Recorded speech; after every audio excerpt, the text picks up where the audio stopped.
Hey there, it's Sally here. Welcome back to Mobility Monday. Today we're going to be looking at improving range coming from a muscular perspective. So we're going to be looking at changing the tone within the muscle, allowing it to relax a little bit, and then we can improve our range. So this is called hold relax technique. It's very similar to one of the treatment techniques I use in clinic as well, which is called muscle energy technique. And that's how I often treat the spine and the pelvis. It's quite a gentle technique, and I just want to stress to you straight off, we're not using maximal force and maximal release.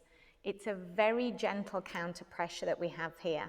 Probably a little bit stronger or similar to the pressure that you could press on your own eyeball. We don't need to be really driving lots of tension into the system.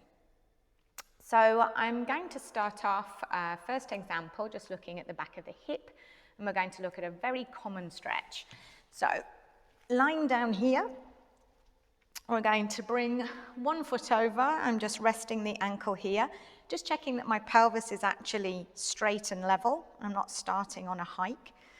And then just bringing it up here. Now already I can feel a very mild stretch at the back of this hip.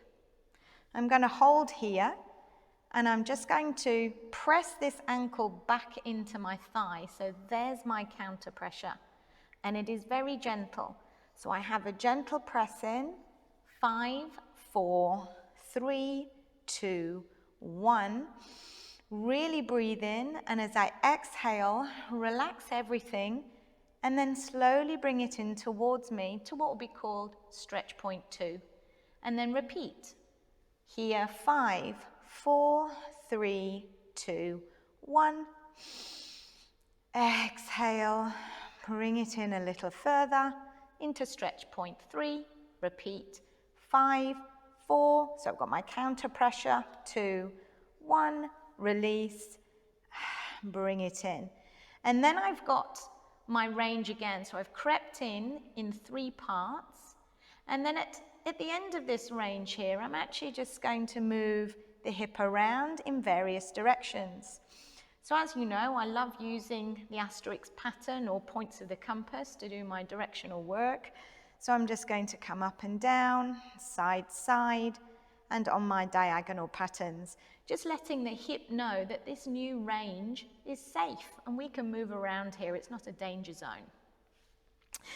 When you do this as well, another little trick, you might want to connect with the area. So you're waking up the proprioceptors in the tissue here. Your mindset and intention goes into the area you want to release. Remember, when we are releasing, we do want to be fully mindful of what we're doing.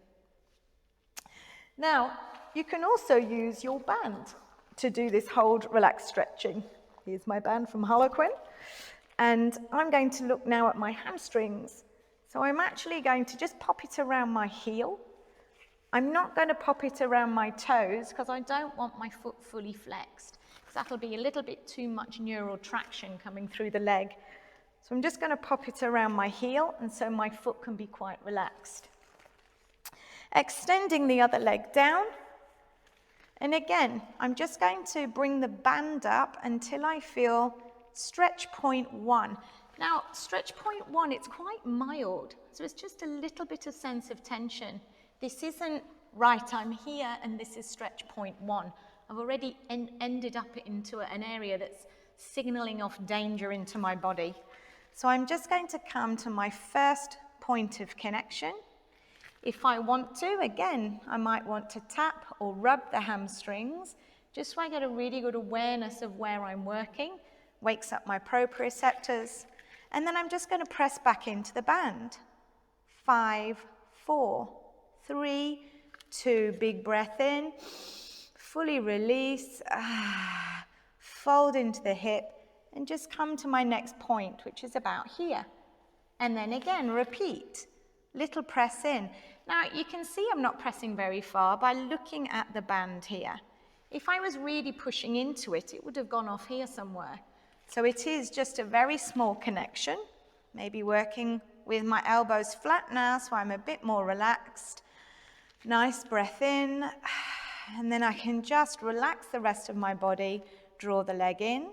And again, I might do a little bit of extra movement in this position, just allowing the leg to sort of move around like a pendulum, heavy into the hip, just swirling around, and then little push back, release back in, and then just again a little movement. Maybe I just think of writing my name in this position. Sally. Again, just getting used to being at this new end range. And then if you want to, once you have released and got a nice comfortable increase, you might then want to come into some kicks, or you might want to come into some retires, développés, working your body into the new range, letting your body know that this new space is safe for you to move into. So that is hold, relax technique, and we're looking at muscular tension and trying to let that go and allow your body and your bones to travel a little further. You can do this with any area of the body. You can work into the chest, you can work into the wrist, you can come into your neck. If you are doing your neck, just try and allow the weight of the actual head to do the work. So if I were coming into side flexion in my neck, I would just think of lifting my head up a little bit and then letting it go. Don't pull on your head. Your neck is relatively delicate compared to the weight of your skull and your brains. So the last thing we want to be doing is yanking down onto the skull and creating potential damage here into the nerves of the neck and the brachial plexus. So remember, guys, if you're working with the head and neck, just allow the weight of your cranium to do the work. I hope you enjoyed this little top tip for creating some more mobility.